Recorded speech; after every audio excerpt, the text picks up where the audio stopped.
Imagine a city where the streets are almost empty, where cars pass only rarely, and the pavements are silent even in the middle of the day. A city that looks like a movie set, too clean, too symmetrical, too perfect to be real. And in the middle of this city stands something that both perfectly fits the scenery and somehow looks completely out of place. A building so enormous, so bold, so strange, that when you see it for the first time, it takes a moment before you realize it is not computer graphics. Ryugyong Hotel. 3 syllables that carry within them the entire story of one nation, one ideology, one dream. And perhaps also one great warning about what happens when pride overtakes reason. It stands in Pyongyang, the capital of North Korea. It has 105 floors. It is 330 meters tall. And it has never, not even once in its entire existence, welcomed a single guest. That is not a typo. That is not a mistake. That is simply the truth. A truth so absurd that the mind takes a moment to accept it.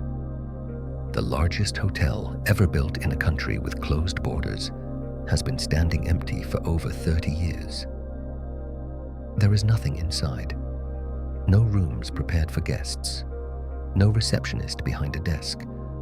No elevator going up. Just concrete, steel, and silence. And yet, or perhaps precisely because of that, Ryugyong is one of the most fascinating buildings in the entire world. Tonight, I want to tell you its story, slowly, calmly, without rush.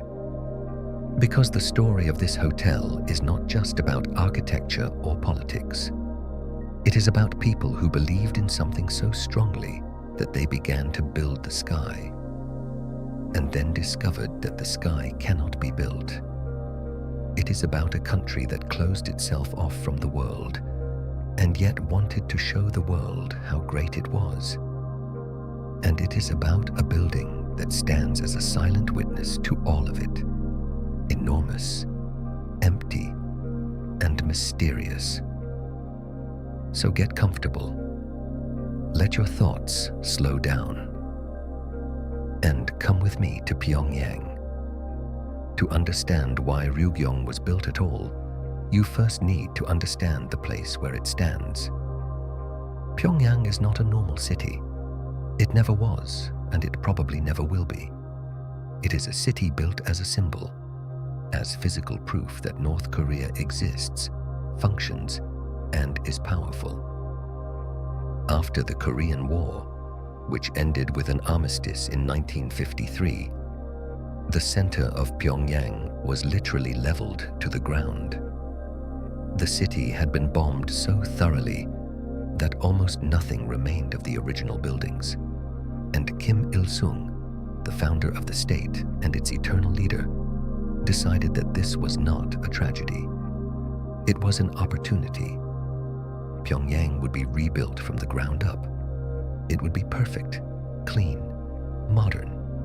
It would be proof that the Korean people, under the right leadership, are capable of anything. And so the city grew. Decade after decade, new districts appeared, new boulevards, new statues. Pyongyang became an architectural laboratory of ideology. Every building had something to say. Every square had something to mean. The city was not just a place to live. It was a message to the world. It was in this context that the idea for Ryugyong was born, sometime in the first half of the 1980s. The exact moment when someone first spoke the thought aloud is not documented. North Korea carefully guards its decision-making centers, and there are no public records of the meetings where the plan took shape. But what we do know is the approximate context. In 1987, the Westin Stamford Hotel opened in Singapore. At the time, it was the tallest hotel in the world. South Korea was celebrating its economic successes, and North Korea, which had never accepted the idea that its neighbor could be better at anything, saw this as a challenge. If the South and its capitalist allies had the tallest hotel in the world, then the North would build one taller, much taller, so tall that the entire world would have to look up. It was a typical approach for the Kim regime, a grand gesture instead of solving real problems, a massive project instead of functioning infrastructure, a building as propaganda. The hotel design was entrusted to a North Korean State Design Institute. The name of the specific architect behind the iconic pyramid shape is not publicly known. Just like most individual stories from North Korea, it remains buried under the collective rhetoric of the state. In a country where all glory belongs to the leader, the creators are rarely written about. But what emerged was truly bold. 3 narrow triangular towers that converge at different heights into a single spire pointing toward the sky. A shape that recalls Egyptian pyramids and futuristic science fiction buildings at the same time. A shape that is dominant and unmistakable from every angle. The project called for a total of 3,000 rooms, 7 revolving restaurants in the upper part of the building, a casino, commercial spaces, and all the luxury that would befit a world-class hotel. The total height was to reach 330 meters, which would place the building among the tallest in the world. For its time, and for a country that was not able to feed its own people, it was a plan of literally cosmic proportions. Why did it come about? The answer is simple and complex at the same time. Simple because the regime's motivation was always the same: to show the world that North Korea is not weak. Complex because behind that simple gesture lay layers of fear, rivalry, pride, and a complete detachment from reality. Kim Jong-il, the son of the founder and the architect of much of North Korea's cultural policy in the 1980s, was fascinated by architecture and film. He liked grand gestures. He believed that buildings speak, that through buildings you can say more to the world than through words. Ryugyong was his way of saying, "We are here, we are great, and we are not going anywhere." Construction began in 1987. The sounds of heavy machinery spread across Pyongyang. Concrete began flowing into the foundations, and from the ground, the skeleton of what was meant to be a marvel of North Korean architecture slowly began to rise. Workers arrived in waves.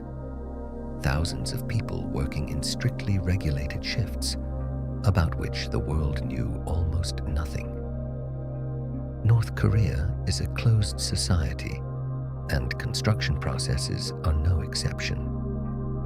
Independent journalists cannot get near the site. Workers do not speak with foreigners, and the state carefully controls every piece of information that leaves its borders. What we know about the construction of Ryugyong comes from estimates based on satellite images, from the testimonies of people who left the country, and from cautious analyses by experts observing North Korea from the outside. The building's foundations are buried deep in the soil of Pyongyang. It is estimated that the load-bearing structure reaches tens of meters underground. The structure itself is reinforced concrete, which is typical for North Korea. Concrete was the most available and most easily workable building material the country had access to in the 1980s. The pyramid shape is not just an aesthetic choice. It is also a structural solution. The triangular cross-section of the towers and their convergence toward the top reduces the overall weight of the upper floors and helps distribute the load downward. In theory, it is an elegant solution for a building of such height. In practice, it soon became clear that theory and practice are two very different things in North Korea. The year 1989 was a turning point for North Korea, though not in the way they would have wished. The fall of the Berlin Wall and the collapse of the Soviet bloc hit the North Korean economy catastrophically. The Soviet Union, which had been a key supplier of oil, food, and technology, was no longer a reliable partner. The economy began to collapse. Food rations shrank, the standard of living fell, and construction on Ryugyong stopped. It was not officially announced. There was no press conference, no government statement. The cranes simply stopped working, the workers left, and the enormous concrete colossus remained unfinished, jutting above Pyongyang like a silent witness to economic collapse. It was 1992. The building had reached approximately 80% of its planned height. The shell was complete, but the interior was empty. The windows were missing, the facade was unfinished, and so it remained, year after year, decade after decade. What is remarkable is that North Korea literally erased the building from existence for a time. Maps of Pyongyang from the 1990s did not show the structure. Official photographs had it retouched away. The state, which had failed to complete its greatest project, decided to act as if the project did not exist. This is an approach that many consider one of the strangest moments in the entire story. A building 330 meters tall is hard to overlook, and yet Korea tried to hide it. The technical problems that emerged over the years are serious. Experts who had access to limited information have pointed out that the concrete used during construction may not meet modern safety standards. At the time of building, North Korea did not have access to the highest quality materials, and production processes were not at the level of international standards. There is speculation that the fundamental load-bearing structure of the building may be damaged in ways that would complicate or make impossible its completion and safe use. The elevator shafts are empty. Electrical wiring was never installed. A plumbing system does not exist. The building is essentially a gigantic concrete shell, standing and waiting. But no one knows exactly what for. And yet, it stands. For over 30 years, through all the political changes, through the famine of the 1990s, through the deaths of 2 leaders, through international sanctions and diplomatic turbulence, Ryugyong stands, as if refusing to fall, as if waiting for its moment. Perhaps that is what is strangest about it. A building that never fulfilled its purpose has survived everything that fell around it. And that in itself is a story worth telling. Stories are told in different ways, sometimes solemnly, with fanfare and a red carpet, sometimes quietly, almost by accident. The story of Ryugyong belongs to the second category, because a hotel that was never opened cannot have a grand inauguration either. And yet it has its moment, the moment when the world first stopped and began to take notice. It was 1992, not because anything was being celebrated, quite the opposite.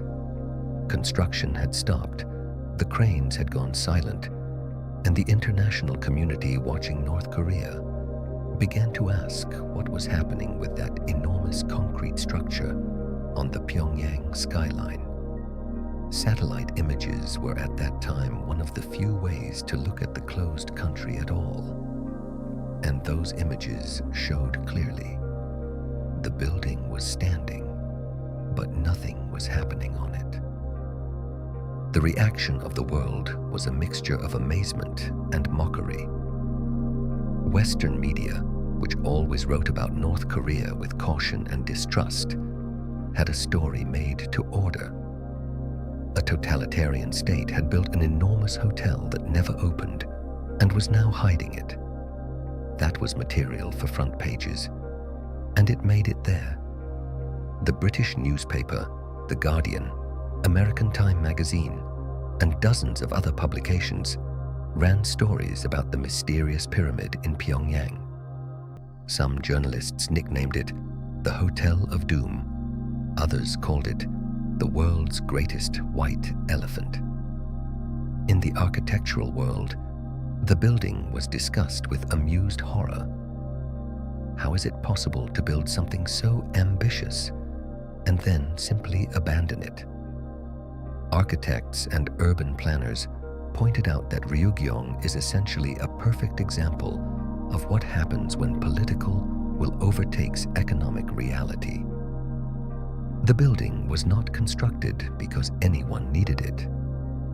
It was constructed so that it would exist. And in architecture, that is almost always a recipe for disaster. North Korea was silent. It did not respond to any comments, provided no explanation. The state carried on as if the building did not exist, or rather as if it existed, but there was no reason to talk about it. This silence was in its own way more telling than any statement. Because when a state that controls every word in every media outlet goes silent about something, that silence says something. The first visitors who actually saw the building with their own eyes and could tell the world about it were foreign diplomats and journalists with exceptional access to Pyongyang. They described the building as overwhelming and at the same time melancholic. It stood there, perfectly symmetrical, perfectly dominant, and perfectly dead. No windows, no light, no movement, just concrete and sky. One British diplomat, whose account survived in newspaper archives, wrote that the view of Ryugyong was one of the saddest experiences of his career. Not because the building was ugly. On the contrary, he was fascinated by its architectural boldness.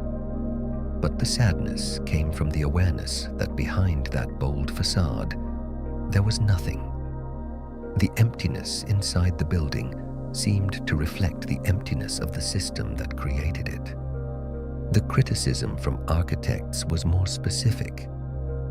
It pointed to problems visible even without entering the building.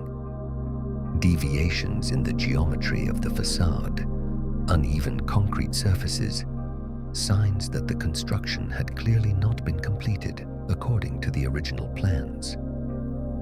One German architect specializing in Asian modernist architecture wrote in his analysis that Ryugyong is an example of a building designed beyond the capabilities of its builders, not from a lack of talent, but from a lack of resources and technology. But what stayed in the minds of those who saw Ryugyong with their own eyes was a feeling that is hard to put into words, something between awe and sorrow. The building is beautiful in the most raw sense of the word. It has a clear, clean form, a firm geometry, an uncompromising height. But that beauty is cold. It is the beauty of a sculpture, not a home. The beauty of intention without fulfillment. And it is precisely this gap between intention and fulfillment that sets Ryugyong apart from other monumental structures in the world. The Eiffel Tower, the Empire State Building, the Burj Khalifa. All of them are also symbols, also gestures, also expressions of pride. But they function. They have life in them. Ryugyong has only shape. But let us go back even deeper. Because Ryugyong does not stand in a vacuum. It stands in a country with a history as complex as it is painful, and its story is inseparable from that history. The Korean peninsula was for thousands of years a single cultural whole. The Korean language, Korean culture, Korean art, and Korean identity, all of it was shared across the entire peninsula. Then came Japanese colonization, then the Second World War, then the division, then the Korean War. And from one nation, two worlds emerged so different from each other that today one of the most heavily guarded borders on the planet lies between them. Pyongyang, where Ryugyong stands, was once a cosmopolitan city. It was called the Jerusalem of the East. It had a strong Christian community, a vibrant cultural life, trade, and the arts. Then came the war, and the city ceased to exist. What stands in its place today is an entirely new construction, physically and ideologically. Every boulevard, every square, every building in modern Pyongyang bears the mark of intention, not organic growth. In this reconstructed Pyongyang, Ryugyong became a symbol that exceeded its original function, even before it was completed. The building became part of the visual identity of the city. The silhouette of the pyramid appeared in drawings by students, in photographs by diplomats, in satellite images from intelligence agencies. Whether it wanted to or not, it became an icon. In North Korean culture, which is strictly controlled and ideologically guided, buildings have a specific symbolic language. Monuments are built to remind people of the greatness of the leaders. Squares are designed to evoke collective unity. And Ryugyong, although it was never included in the official propaganda iconography, became a symbol despite the will of the state. Or perhaps because of it. Artists from North Korea, whose work is strictly regulated, mostly avoid the building. Depicting an unfinished project would be politically dangerous. But in the diaspora, among Koreans living outside North Korea, Ryugyong has become a fascinating motif. It appears in documentary films, in literary essays, in architectural analyses.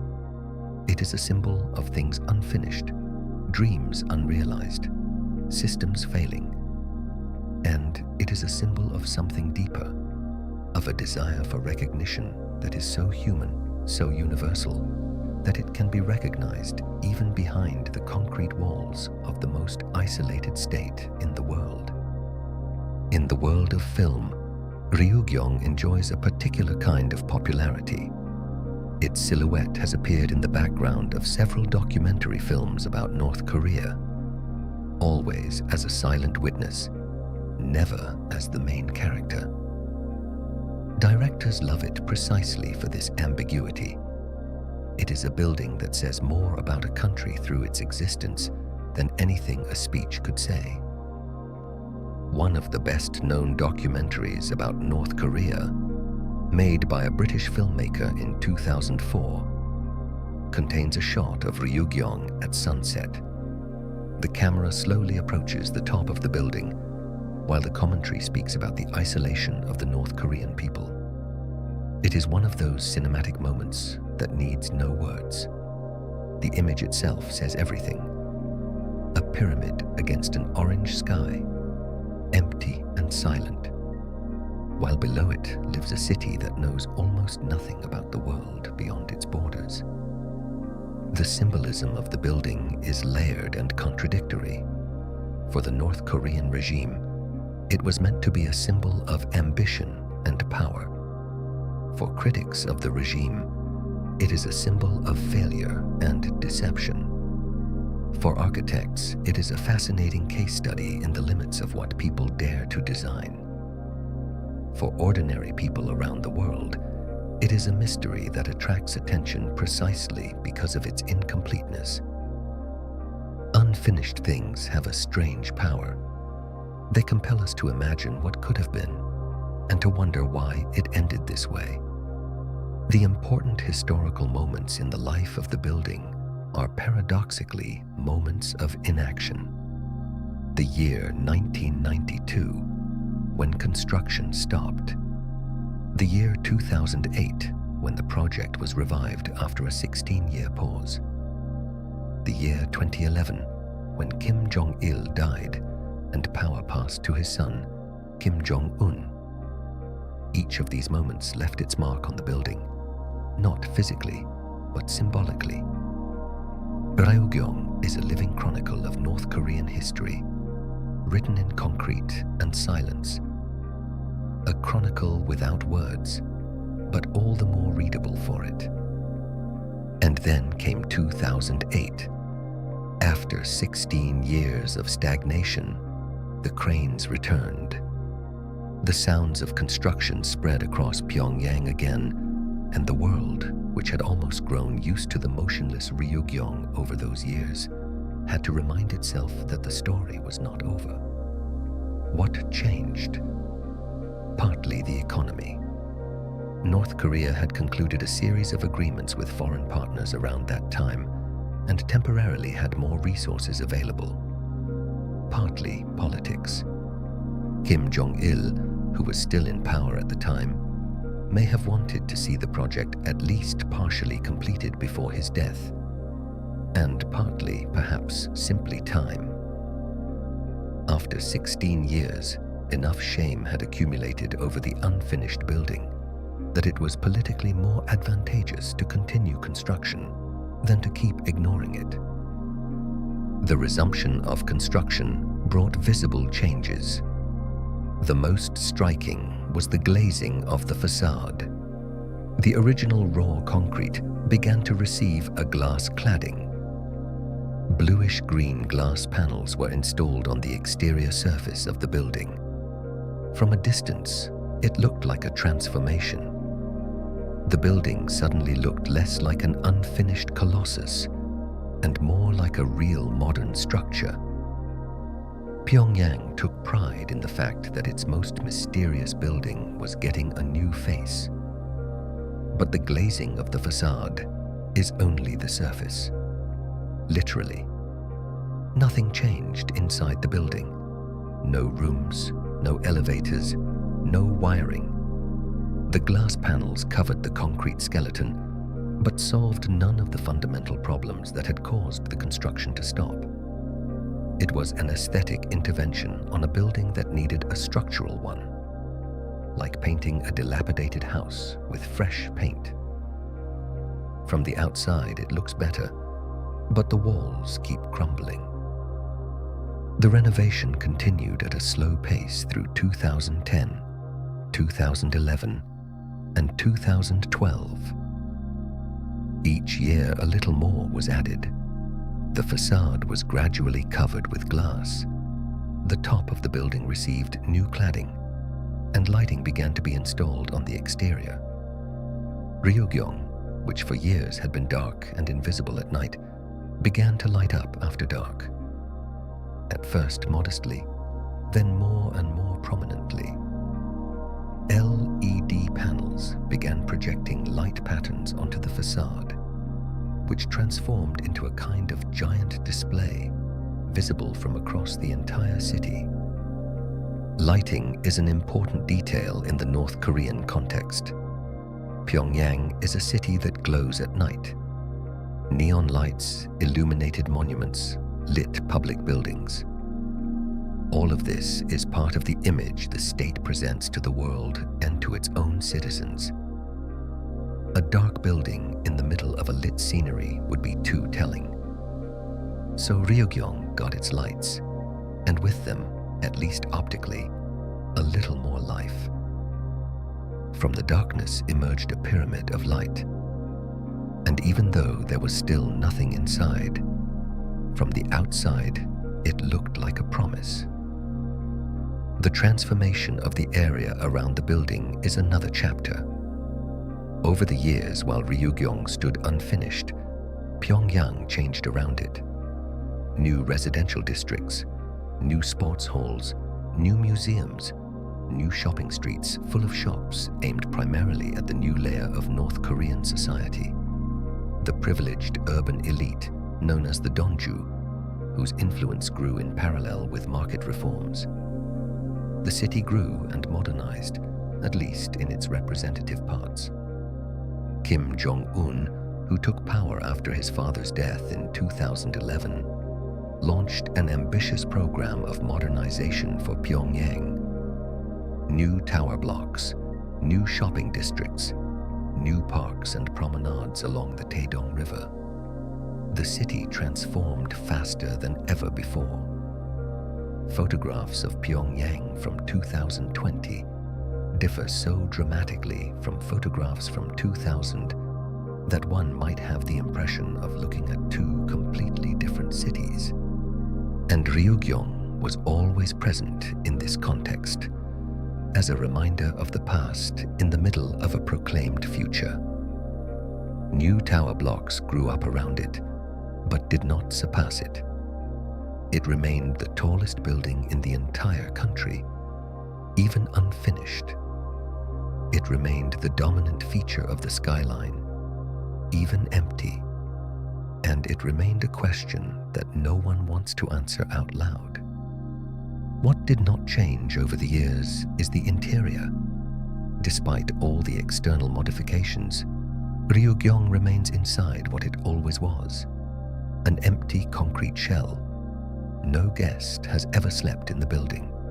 No elevator has ever traveled upward. No restaurant has ever served food with a view over the city. The exterior changed, but the substance remained the same. And perhaps that is where the deepest truth about Ryugyong lies. That it is a building that learned to look different without truly changing. Like the system that surrounds it, which also knows how to change its facade without touching what is inside. Ryugyong and North Korea are surprisingly similar in this regard. Both are masters of appearance, and both conceal behind their exterior something about which the world still does not know enough. It stands there still, glazed, illuminated, a little less raw than before, but still empty, still waiting, still one of the strangest stories that modern architecture has to tell. And as night falls over Pyongyang each day, and the pyramid lights up in the distance like a giant lantern, somewhere in that light, the original dream is still preserved. The dream of the tallest hotel in the world. The dream of a country that did not want to give up. But let us return once more to that transformation, to what it means to renovate a building without repairing it. It is a gesture that repeats itself in various forms throughout the entire history of North Korea, renewing the surface while the core remains untouched. And Ryugyong is in that sense a perfect metaphor for the state in which it stands. North Korea has gone through enormous changes since the late 1980s, and yet it has remained the same at its core. It survived the collapse of the Soviet bloc, survived the famine that claimed an estimated hundreds of thousands of lives in the 1990s, survived international sanctions and 3 generations of leaders from one family. Market mechanisms have penetrated agriculture and trade, despite the regime's ideological resistance. The middle class in Pyongyang is growing, and yet the fundamental structure of power has remained untouched. Ryugyong in this context has ceased to be just a building. It has become a mirror.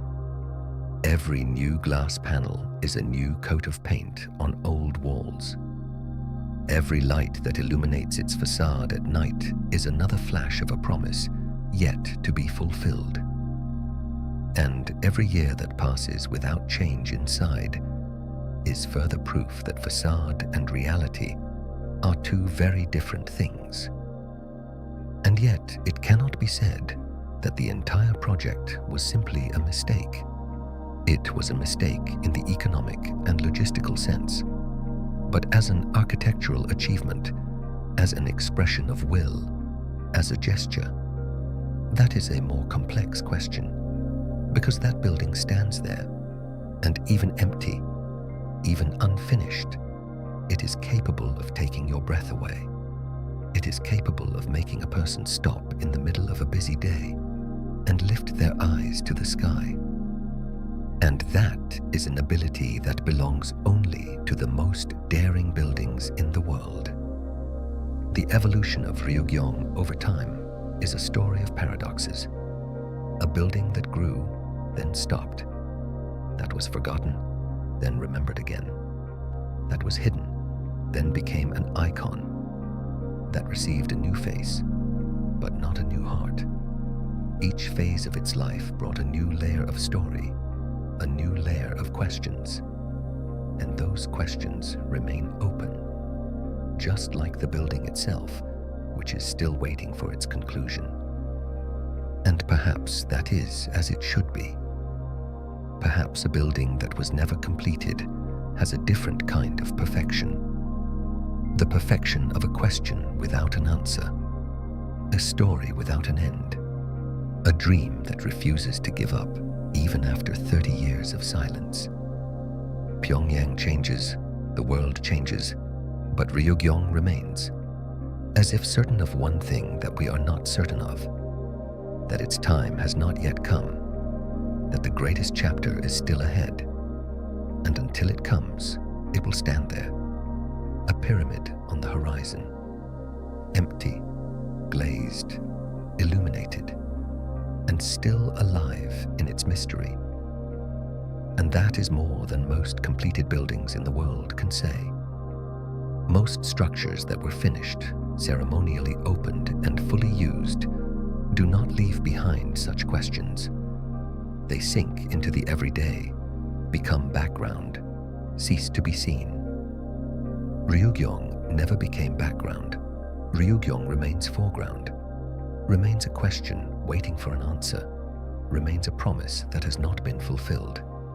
And in that unfulfillment lies paradoxically its greatest strength, because unfulfilled promises are the ones that are not forgotten. Completed and forgotten ones fill libraries. This one unfinished building, standing on the Pyongyang horizon, is thought about by people around the world every day. And that is the kind of immortality every building longs for, the kind that cannot be bought or planned. It simply comes, or it does not. To Ryugyong, it came, and it gained a kind of immortality, a strange immortality, one that is born from attention. Because today, in the age of the internet and social media, Ryugyong is more watched than ever before. Every satellite image that someone posts online gathers thousands of comments. Every new photograph from Pyongyang showing its silhouette spreads around the world. And every person who learns about North Korea for the first time will, sooner or later, come across this building. Tourism to North Korea is a subject in itself. The country does accept foreign visitors, but under conditions that resemble no other tourist experience in the world. Every tourist must travel with an official guide, or rather a supervisor, someone who determines what they can see, where they can go, and what they can photograph. Itineraries are strictly regulated. Deviations from the approved route are not permitted. And yet, thousands of people arrive every year, most of them from China, but also from Western Europe, Australia, and America. For these tourists, Ryugyong is an unavoidable part of the Pyongyang skyline. It cannot be missed. Whether you are riding a bus from the airport, standing on a viewpoint above the Taedong River, or walking through Kim Il-sung Park, the pyramid is always somewhere in the background. Guides usually do not mention it. If a tourist asks, they receive a brief answer. It is a hotel, still being completed.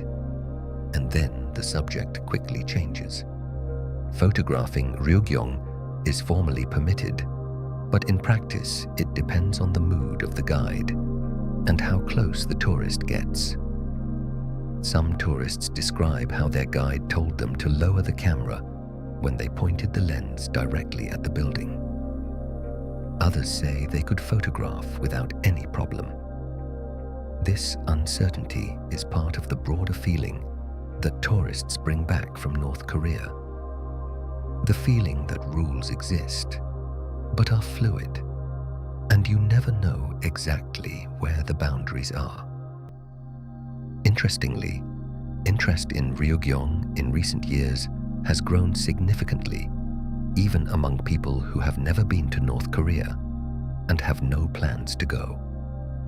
The internet has turned the building into a global phenomenon. Entire communities of enthusiasts exist who track satellite images of Pyongyang and compare changes on the facade of Ryugyong month by month. When new lighting in a different pattern first appeared on the building in 2018, hundreds of people around the world noticed it before any media outlet had written a single word about it. Ryugyong has in this sense its own fan base, which is a rather exceptional condition for a building that no one has ever entered. North Korea is aware of this interest, and in recent years it seems to have begun working with it. State media occasionally publish a shot of Pyongyang, where Ryugyong is captured in a positive light, as part of a modern metropolis, not as an undocumented embarrassment. It is a small but remarkable shift. A building that for years was erased from maps is slowly becoming part of the official image of the country. We do not know why. Perhaps because ignoring it is becoming impossible. Perhaps because a new generation of North Korean leadership has a different relationship to what can and cannot be seen. The significance of Ryugyong for North Korea today is ambivalent. On one hand, the building is still too great an embarrassment for the state to fully embrace it as a symbol of pride. On the other hand, it is too large to ignore. The result is a strange diplomatic fog around the building. It is not celebrated, but it is not condemned either. It exists, and that is where it ends. In recent years, however, it seems that the state's attitude is shifting slightly.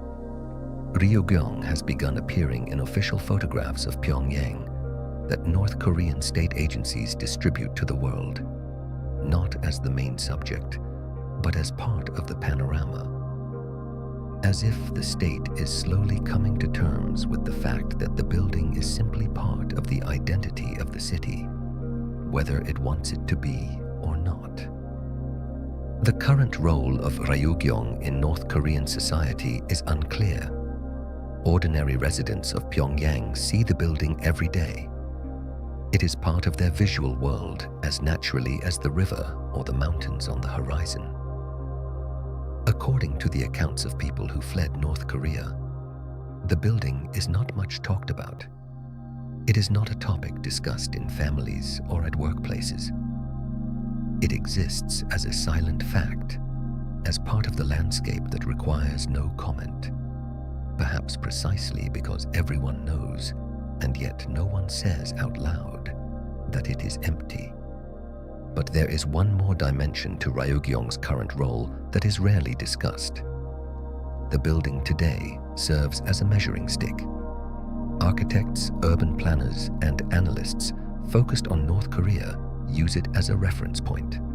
When they want to show how Pyongyang has changed, they compare an old photograph with a new one, and Ryugyong is always in both. Unchanging. While new districts grew up around it, while boulevards were transformed, while new statues and stadiums were added, Ryugyong stayed the same. This makes it an unintended but precise archive. A quiet chronicler of the transformation of a city that no longer resembles its former self. And now we come to the part of the story that is perhaps the most interesting, to details that do not make it into the main news, to facts so strange they could easily be invented, and yet they are true, or at least very probably true. Let us start with the secret rooms, or rather with what might be secret rooms. In North Korea, the practice of building underground complexes beneath important public buildings is well documented by intelligence services and defectors. Pyongyang has an extensive network of underground tunnels, shelters, and spaces that appear on no public map. It is very likely that Ryugyong, a building of such strategic and symbolic significance, has its own underground counterpart. What is located in these spaces, no one from the outside world knows. There is speculation about shelters for the elite in case of war, about communications hubs, about storage facilities. Nothing is certain. The second strange detail concerns the elevators, or rather, their absence. A building 330 meters tall without functioning elevators is an absurdity from an engineering perspective. But even more absurd is one detail that appears in accounts from people who had the opportunity to look inside the building. The elevator shafts reportedly exist. They are built, but the elevators are not in them. They are empty. The shafts are waiting for machines that never arrived. It is a detail that neatly summarizes all of Ryugyong. Infrastructure for a future that still has not come. The third fact is less mysterious, but all the more striking. Ryugyong is in the Guinness Book of Records. Specifically, it holds the unfortunate record as the building that stood unfinished the longest before construction resumed. 16 years of interruption from 1992 to 2008 is a number without precedent in the history of modern architecture. Guinness recorded this record with characteristic British dryness, without comment. But the number speaks for itself. The fourth story is human and a little heartbreaking. According to accounts from North Korean defectors, workers on the construction of Ryugyong in the 1980s labored under conditions that would not have passed any inspection in a democratic country. Working hours were extreme, safety standards were lax, and pay was minimal. Workers were motivated, or rather compelled, by ideological slogans about building the great homeland. How many people died or were injured during construction is not documented. North Korea does not publish such data, but those who experienced the construction or heard about it from direct participants speak of accidents, of falls, of people who one day stopped coming to work, and no one asked why. The fifth strange fact concerns the glass. When renovation began in 2008 and the facade started receiving glass panels, the world noticed something unusual. The glass on Ryugyong did not look like the glass on modern skyscrapers.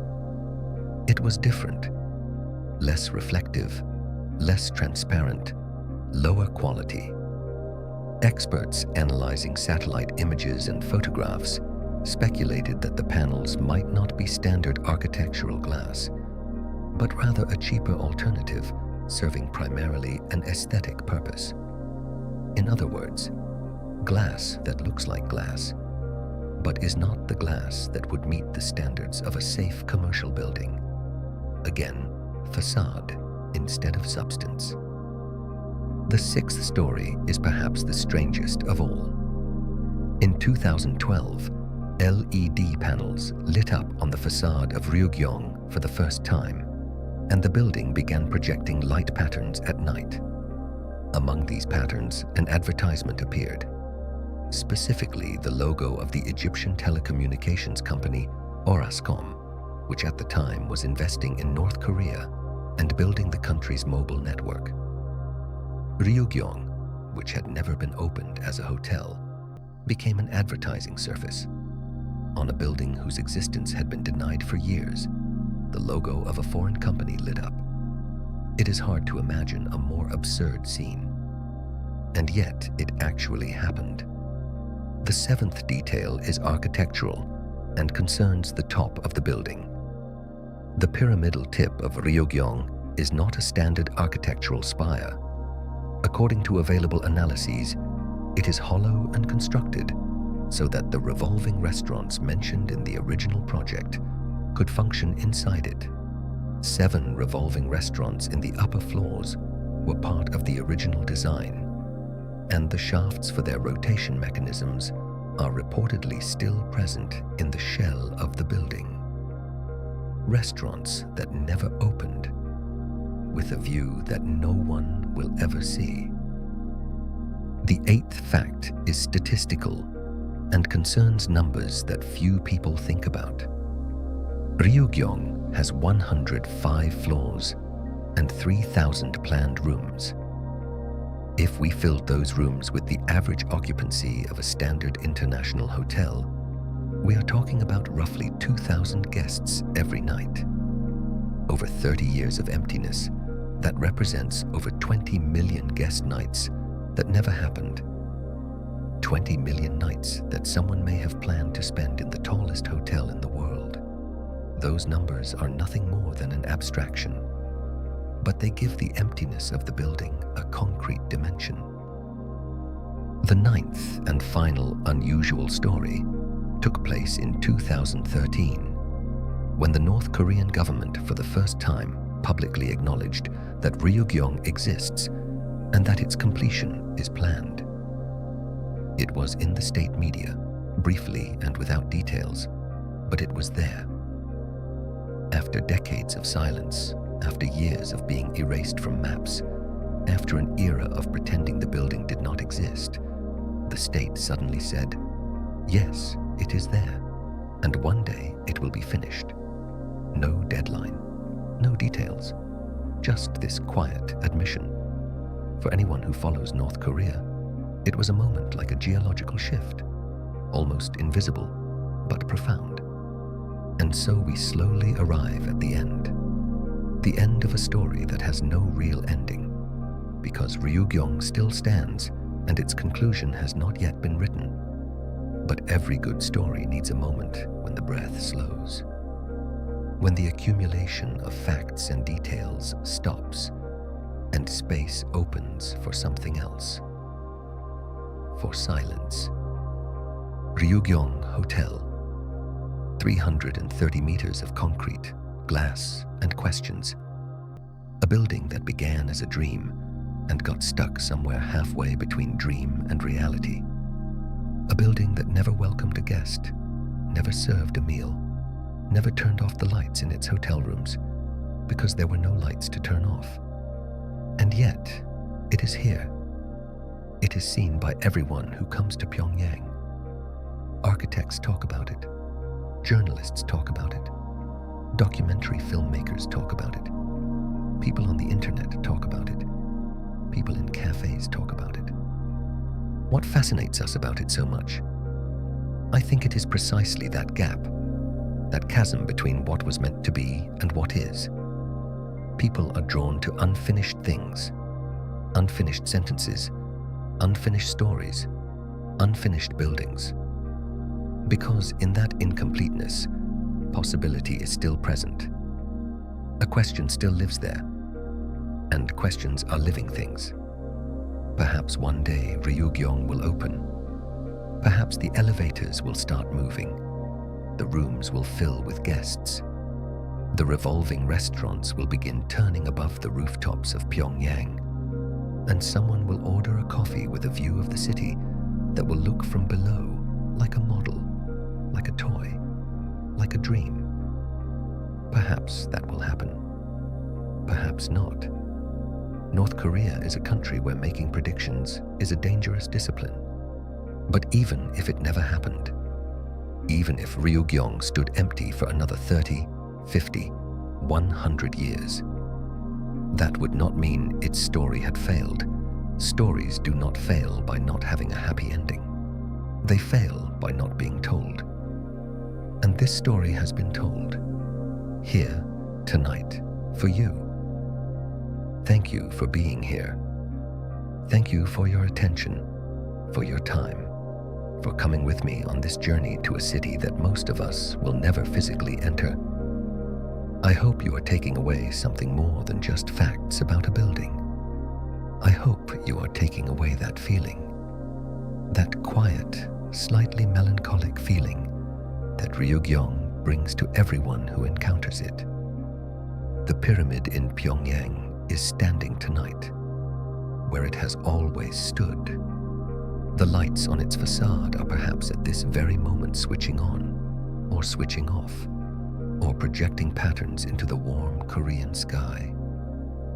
And inside, there is silence. Silence that is full of stories. Silence that speaks louder than anything else. Good night.